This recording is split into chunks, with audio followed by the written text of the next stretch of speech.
Miserliness. Allah Almighty says, "But as for him who is stingy and self-satisfied and denies the good, we will pave his way to difficulty."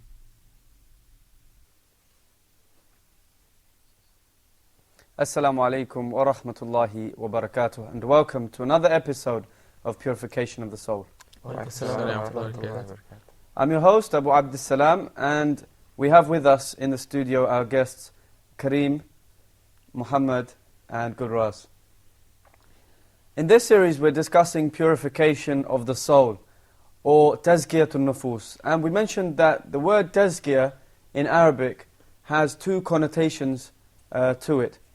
What are those connotations? The linguistic meaning, I think, is to purify or cleanse and to increase. To purify oneself from what? Purify oneself of the bad qualities and characteristics. And then increase in the good qualities. Good qualities. And this is what tazkiyatun nufus is all about. And we spoke about the soul, the nafs or the ruh.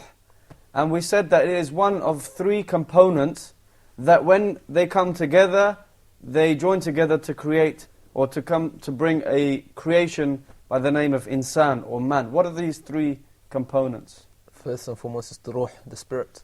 The spirit, the body, the body, and the intellect. And the intellect, the aql.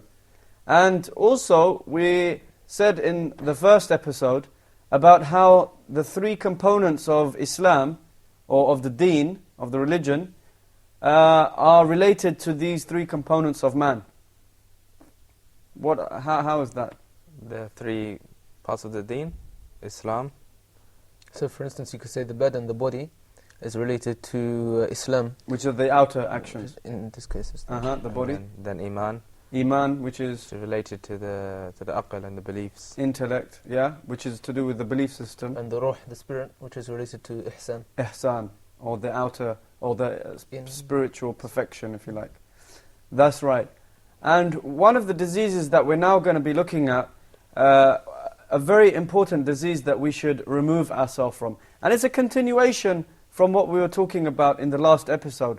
In the last episode we were talking about love of this world.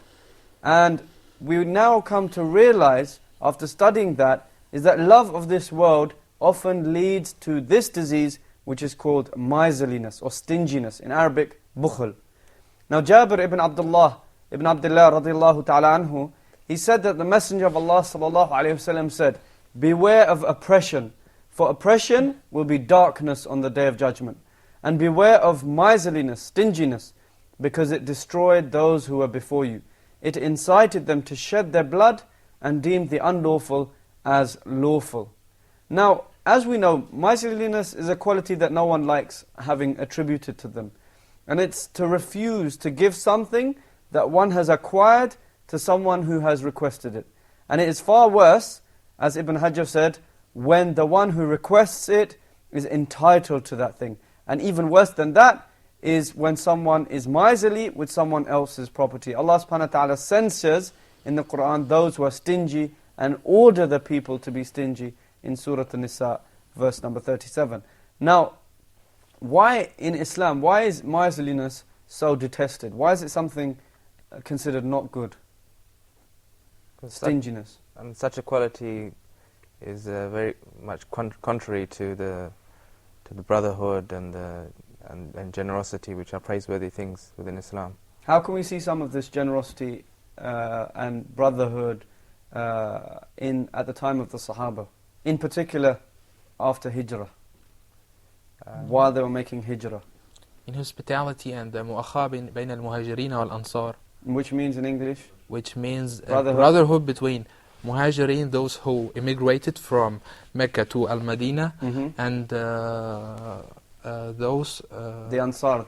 the helpers. Ansar, those who supported the Prophet Muhammad sallallahu alaihi wasallam. So what kind of things did the Ansar do, for example, those who were in Medina? What did they do to help those who had emigrated from Mecca, to show this brotherhood? First of all, they accommodated them within the houses. They offered them, half their wealth, even to the extent that they were willing to, offer one of their wives to them. What else? In terms of wealth, the wealth that they had, they would divide it and they would offer it to the Muhajirin. And there was a kind of true brotherhood. So miserliness, as you mentioned, is something that is contrary to the Islamic spirit of this brotherhood. إِنَّمَا الْمُؤْمِنُونَ إِخْوَةً, that the believers are but brothers. And this is something that we need to concentrate more on when we talk about loving each other for the sake of Allah subhanahu wa ta'ala. And when we talk about how we should not hate each other. Muslims should not hate each other. And we'll talk about that in future episodes, inshaAllah.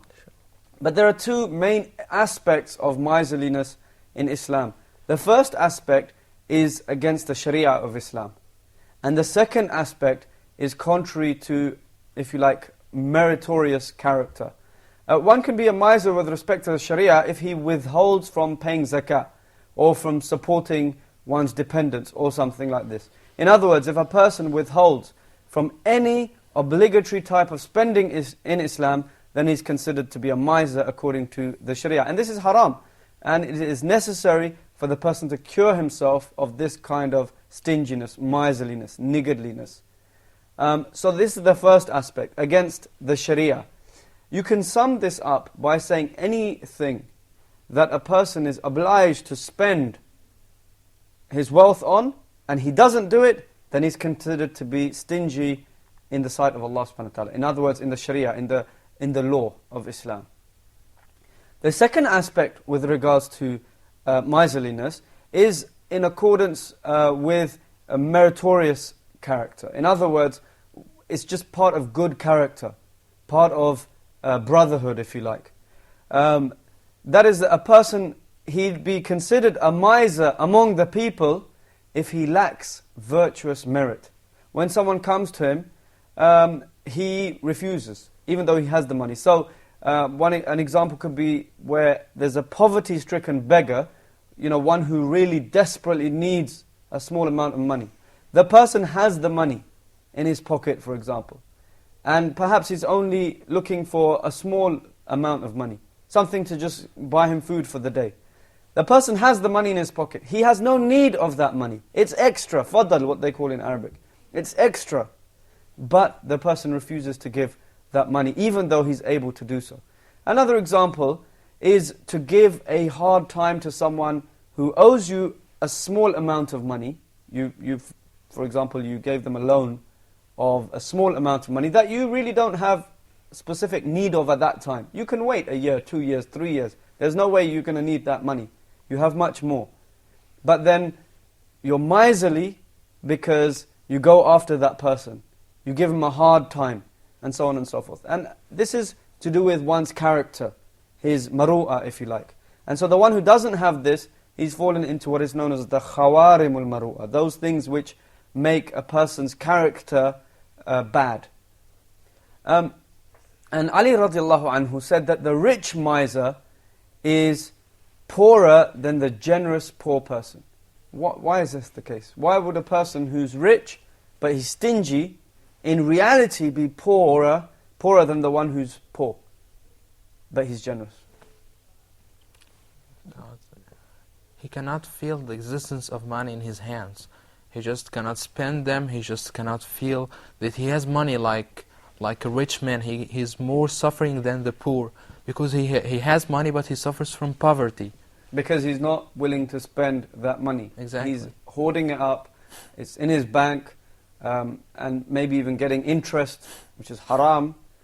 Allah subhanahu wa ta'ala said that He wages war against those who deal with riba, interest. And unfortunately, some people, especially in the Muslim lands, they deal with interest with different names.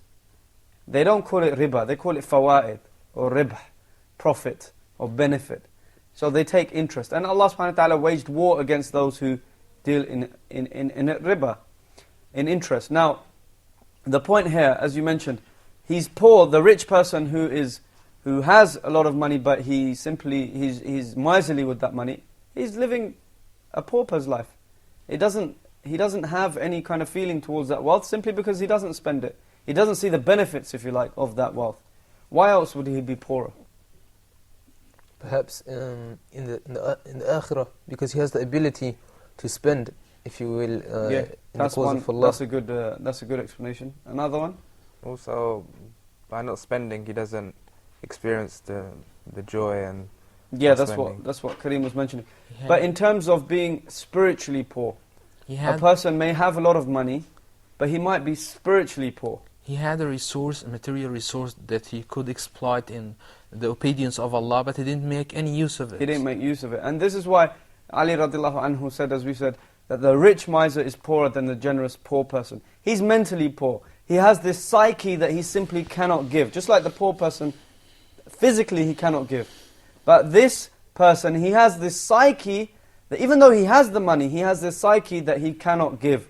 And you see many people who may even be wealthy, but when something is being given out free, they're the first to seek it. They're the first in the queue. Even if it's meant for poor people, they'll be the first to accept. They'll be the first to put their hands out. But when they are asked for something that even may be spare to them, they refuse to give it. And this attitude is totally contrary to the Islamic practice of generosity. And inshallah we'll touch more about this issue of generosity and how the Prophet ﷺ himself was so generous after this break, inshallah. Assalamu alaikum.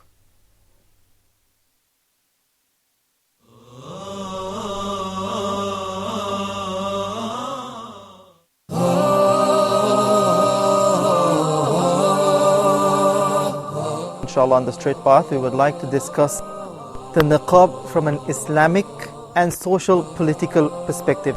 So sometimes some non-Muslims, they might not understand the full Islamic pictures. Anyone can say anything about it. Yes. So when can who speaks for Islam? Mm-hmm. This is the biggest question. Who speaks for Islam? Mm-hmm. No, they are not sinning. They are not sinning, but we are talking about now the general ruling. Mm-hmm. They are not sinning, but they are going against what has been established. It is his own ijtihad at a specific time. People would see it as a threat. Exactly. Mm-hmm. How do we explain to them it's not really a threat, it's actually good for the country as well? But if we don't participate, how would we ever reach to our rights? Can you clarify with us what should be the level of political participation of the Muslims in the West? Yeah.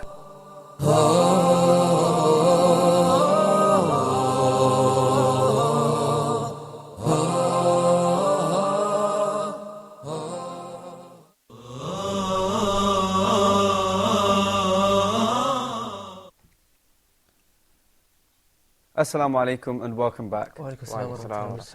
We were speaking before the break about the quality of miserliness. And we said that in Arabic the word is bukhl, or stinginess, niggardliness. And we said that this is a very bad quality.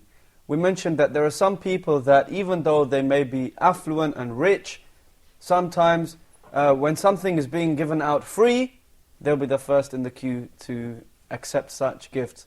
And likewise, on the conversely, when they are asked for something that may even be spared to them, they refuse to give it. Anything, any small thing, even if somebody wants to borrow something from them, they refuse to give it. Now this attitude is totally contrary to the Islamic practice of generosity. The Prophet ﷺ was extremely generous. And Ibn Abbas radiallahu anhuma, if I remember correctly, he said that the Prophet ﷺ, he said, كَانَ رَسُولُ اللَّهِ صَلَى اللَّهُ عَلَيْهِ وَسَلَّمَ أَجْوَدَ النَّاسِ. The Prophet ﷺ was the most generous of people. The most generous of people. In fact, Jabir ibn Abdullah radiallahu anhu, when he was speaking about the generosity of the Prophet ﷺ, he said that in Ramadan, he was like a rih al-mursala. the whirlwind, the strong whirlwind. In other words, he could not think of a word. The narrator of this hadith could not think of a word sufficient enough, which was sufficient enough to describe the generosity of the Prophet ﷺ in Ramadan. He simply said it was like a whirlwind, due to the tremendous generosity that he displayed. In another narration, Jabir radiallahu anhu said that the Prophet ﷺ was never asked for anything, and he said no. Imagine that quality. You ask anything from Rasulullah ﷺ, and he never refuses. And this was the character of the Prophet ﷺ. Now, there are many causes for stinginess, miserliness. Let's have some examples of that. What would make somebody have this trait of stinginess? One that comes to mind is perhaps the person is insecure. And because... What do you mean by that? For instance, he may have accumulated a large amount of wealth, but he feels that if he was to spend or give it away in charity, etc., etc., he would lose it. And all of it would go. Yeah, so maybe he doesn't have enough reliance of Allah subhanahu wa ta'ala. And in one of the episodes previously, we mentioned about how reliance of Allah subhanahu wa ta'ala stops miserliness. Because if a person has trust in Allah, that Allah is the one who provides, then he'll be willing to give away his wealth as and when he feels the need to. I guess that goes back to the fact that man has, infinite wants. That when he has something, he always wants some more. I think the Prophet ﷺ mentioned if he has a mountain of gold, he wants 2 mountains. Go back to the point of reliance on Allah. If someone has reliance on Allah, he feels secure. But if one doesn't have such faith, he feels secure with money. It gives him sort of social and financial security. So he's always afraid of losing his money, because this means he will be poor and suffers poverty and lack of money and hunger. But why doesn't he lend other people things? Why refuse to do minor little things like that? I suppose you could say that he doesn't want to lose perhaps his position over others. How would that? For instance, for an example, you could say he may have a laptop, one of the latest laptops, and another person may want a laptop that is similar to that or even better than that. So instead of lending him his laptop or giving him the money to purchase it, he may give him a small amount of money to purchase something, a laptop which is of a lower specification than his one, because he wants to maintain. So that kind of goes against the love for your brother, what you love for yourself. Exactly. Aspect. Maybe he fears also that if he lends somebody his thing, his things, then that they may damage it or not look after it. Like, I don't know, maybe they have some item of clothing that they want. And this relates to the trust as well, the trust in your brother, which again the person who is a miser, he will not have. What about what is the essence of miserliness? What's the deep-rooted reason for miserliness? I think it's the materialistic behavior and trend of society. Everything you can get, anything you need for money. So money means everything, means security, means luxury, means everything, means people's respect. It's the love of the dunya, isn't it, really? Yes, the love of the dunya, the love of this world, the extreme attachment to this world. We'll pick up on that point after looking at some comments made by some of the people that were interviewed earlier. They say that the person would be miserable by the lack of his soul, since life is not only the blood that runs in someone's vein or the oxygen that comes to the lungs. It is the faith that someone's have in God, or the faith in life, love, and the love that he can share with people around him. By that only, by company and friendship, misery would be less. The rich miser could be apparently so rich and do whatever he wants, and the poor person is poor. He doesn't have any money.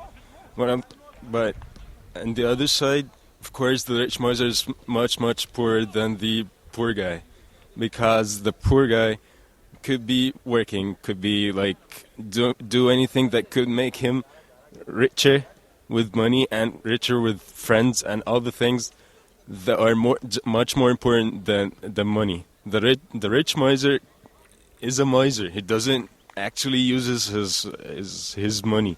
so he couldn't be rich. His richness couldn't be any useful to him. I think that this is very dangerous for the society and for social solidarity between the members of society, because I think the gap between the rich and the poor is going to be increased, and this will cause an instability. Some interesting comments made there. Now, we're talking about some of the causes of miserliness. Sorry, just to interrupt you, Sheikh. I'm a bit confused. Can one be a miser in terms of wealth only? Is it specific to wealth? There are other types of miserliness as well. As we mentioned, miserliness is something that can be done against the Sharia, withholding wealth. It can be something done against humanity, losing character, if you like. But there are other types of miserliness, like a person who has knowledge. A person who has knowledge, and he doesn't give that knowledge, he can be considered to be a miser. How is that the case? Because just keeping that knowledge to himself is not sharing it with the people. So he's being stingy. Sometimes this can be worse. Yeah, because he's trying to keep the superior-inferior relationship with others. That's one possibility. That's one possible reason why he's being stingy with regards to his knowledge. But you can also say that he doesn't want to share his knowledge out of fear of his intention being compromised. Ostentation. But what's the remedy for that?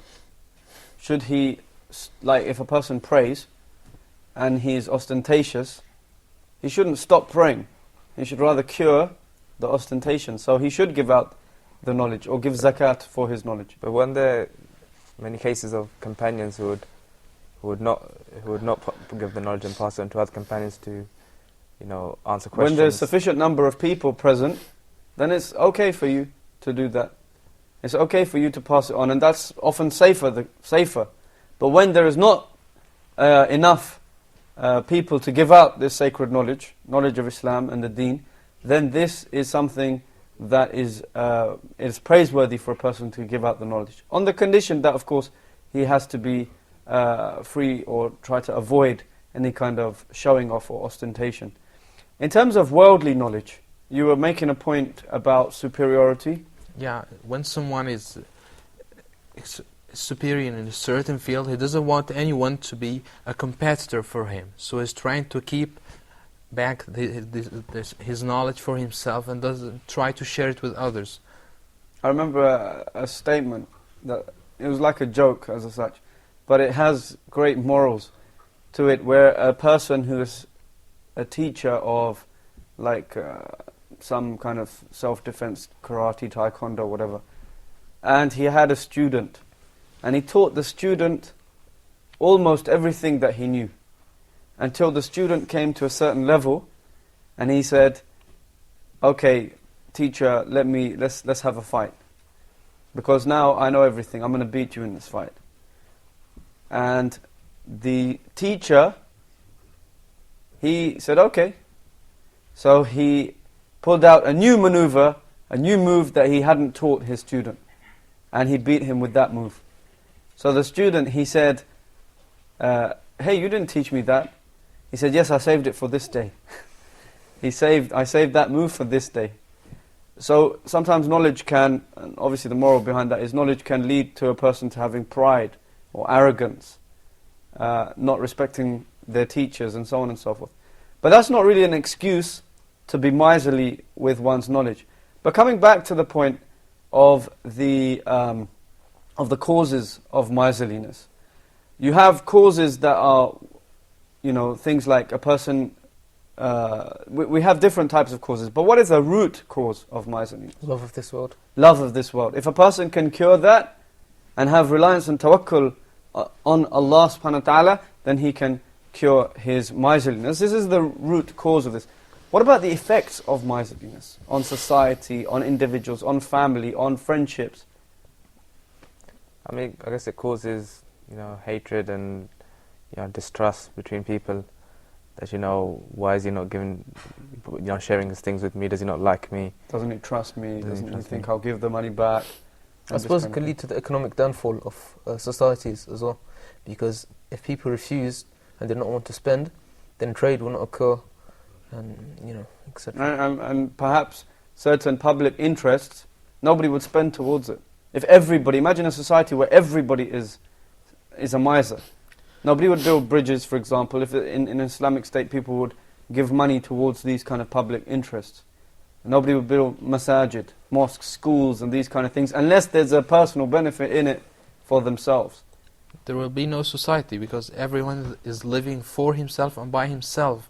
Doesn't want to share anything with others, especially the material interest. I think such a person also, it shows his maybe his arrogance, in that he believes, the blessings that Allah has given him is deserving for himself only. It's not something. It's something that belongs to him, so he doesn't wish to share it. He doesn't realize that the blessings that Allah subhanahu wa ta'ala has given him are temporary, and they belong to Allah subhanahu wa ta'ala. Allah is the one who blessed. And also the person will be asked about the wealth, the blessings that Allah subhanahu wa ta'ala has bestowed on him.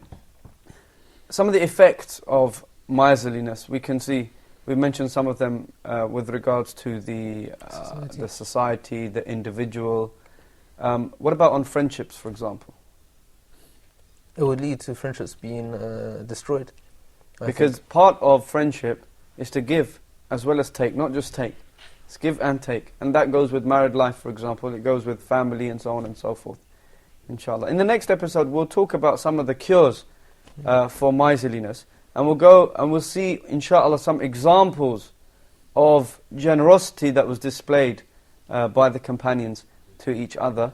وصلى الله وسلم وبارك على نبينا محمد وعلى آله وصحبه أجمعين. السلام عليكم ورحمة الله وبركاته.